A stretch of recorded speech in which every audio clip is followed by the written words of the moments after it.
Hope! Sir, Ano ginagawa mo? sumasideline ho. Akala ko ba ipapakita mo sa akin na hard worker ka para sa resort?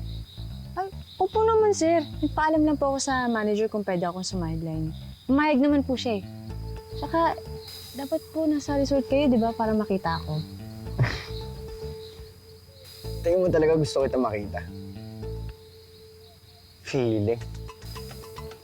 Sir, ang ibig ko pong sabihin sa trabaho.